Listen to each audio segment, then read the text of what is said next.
Let me tell you, there's nothing quite like sitting on a plane, minding your own business, when someone looks you straight in the eye and basically tells you, in front of a cabin full of strangers, that you don't belong here. You ever felt that? Because that's exactly what happened to me on a day I'll never forget. And if you think respect is something everyone deserves, buckle up, because this story takes off fast and doesn't land where you think. The afternoon sun was blazing on the tarmac, the jet almost glowing, everything polished to perfection, the kind of place where you'd think nothing bad ever happens. Golden accents, plush leather, the whole 9 yards. Passengers shuffled in, designer bags rolling, and the flight attendants moved around with this air of practiced grace, champagne already bubbling in crystal flutes.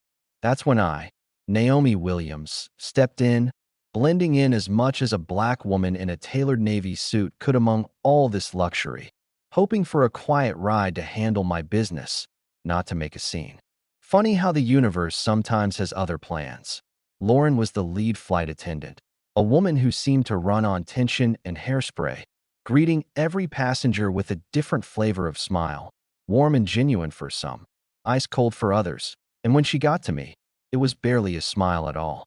"Welcome aboard," she said, and I could almost hear the "for now" hanging in the air. The Raymonds, an older couple sitting near me, got all the sunshine. "So glad to have you back." While my greeting felt more like a warning, settling into my seat, I tried to shake it off. But have you ever felt someone's eyes drilling into the back of your head, like you're being measured and found lacking for reasons that have nothing to do with your ticket or your manners? That's how Lauren made me feel, her gaze sharp as a needle as she walked past. I kept my cool, just waited, scrolling on my phone, pretending the little chill in the air was nothing to do with me. But soon enough, Lauren came striding over, standing over me like a school principal. "Excuse me, ma'am, I think you're in the wrong section." The words were polite, the tone anything but. I looked up, calm as I could manage, and said, "Pretty sure this is my seat."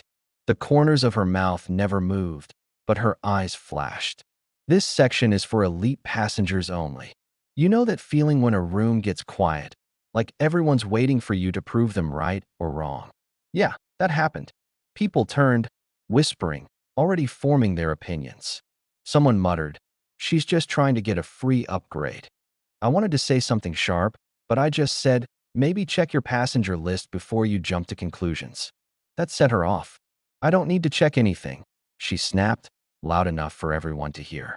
"I know who belongs here and who doesn't." Right then, I knew it wasn't about my seat. It was about me, about what I looked like, about not fitting someone else's picture of who deserves a little luxury. I could feel my heart pounding, but I kept my voice steady. "Call whoever you need to," I told her. "I'm not moving." The tension was electric, people craning their necks, the Raymonds looking away, embarrassed maybe, or just wanting no part of it.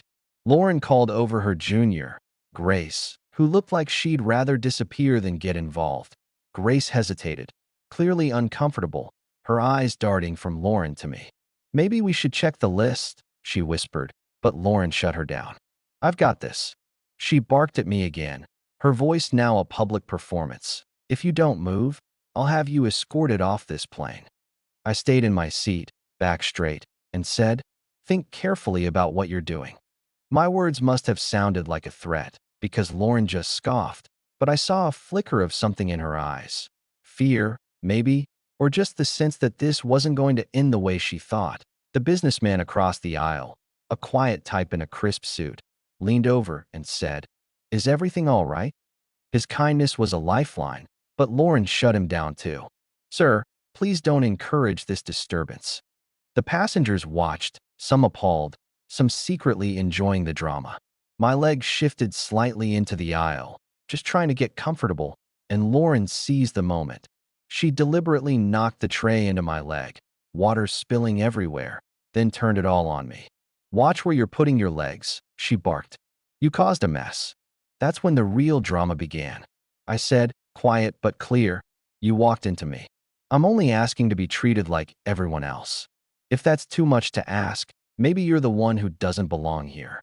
Her face went red, her patience snapped, and then, in a move nobody saw coming, she slapped me, hard, right across the face. The sound rang out, a slap so loud it silenced the cabin.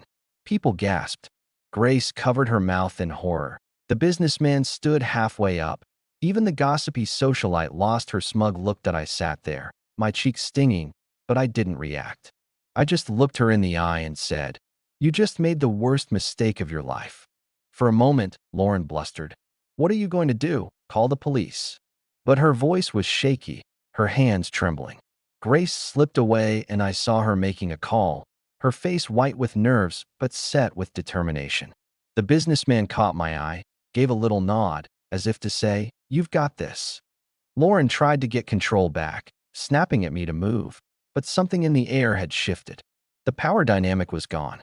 She tried to play it cool, but her eyes darted everywhere, waiting for support, finding none. The plane went silent except for the hum of the engines, and then, suddenly, the pilot came out of the cockpit.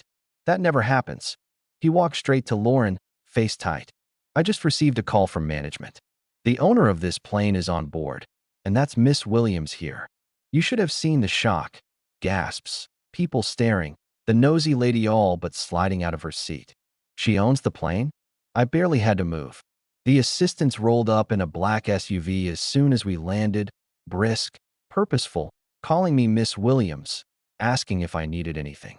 Lauren's world collapsed right there. Her face drained of color, all her arrogance draining away with it. That I stood, not rushing, just taking my time, feeling every eye on me. "I own this plane, and I own this airline," I said. "Lauren, your behavior has been disgraceful." She tried to protest. "I didn't know," but I cut her off.